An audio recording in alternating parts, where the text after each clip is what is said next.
Israel agrees to send negotiators to Qatar to discuss a truce in fighting in the Gaza Strip and for the return of the remaining hostages.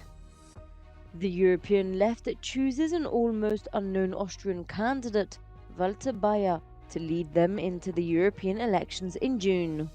The Russian authorities have finally released Alexei Navalny's body to his mother 8 days after he died in prison.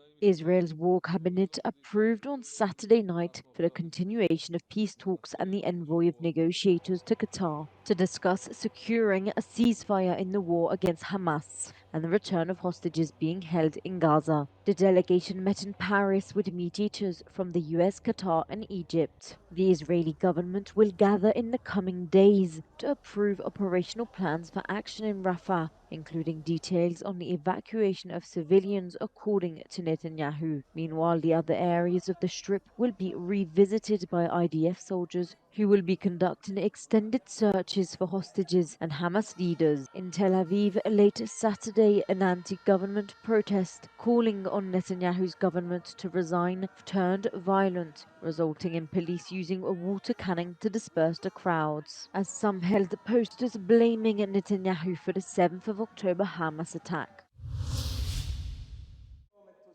The European left chooses an almost unknown leading candidate for the European elections in June at a closed assembly in Slovenia. Austrian Walter Bayer, the party's current president, has never been an MEP and is virtually unknown in European politics. Frankly speaking, Europe is not only Brussels. Europe is 27 nations, and it is hundreds of cities, and it is millions of citizens. And the European left and the Spitzenkandidat wants to be the voice of these people, of which the voices are very rarely heard in Brussels.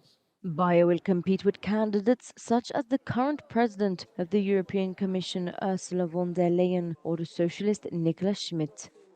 But the electoral prospects for the left are not looking good. The party comes into the European elections highly divided.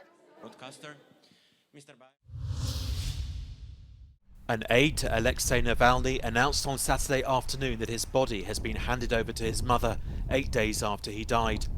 Ivan Zhdanov, the director of Navalny's anti-corruption foundation, made the announcement on his Telegram social media account. Hours earlier, his widow, Yulia Navalnaya, had accused President Putin of mocking Christianity and trying to force his mother to agree to a secret funeral at the Arctic penal colony where he was incarcerated. It's not known how Navalny, who was 47, died. However, in August 2020, the Russian secret services poisoned him with Novichok, a nerve agent which caused him nerve damage. Navalny's press secretary, Kira Yarmish, tweeted that the funeral is still pending. She also questioned whether the authorities will allow it to go ahead. More than 30,000 people were reported missing in Ukraine in the last 24 months, according to the Ukrainian National Police Service. Irina Reva is one of them.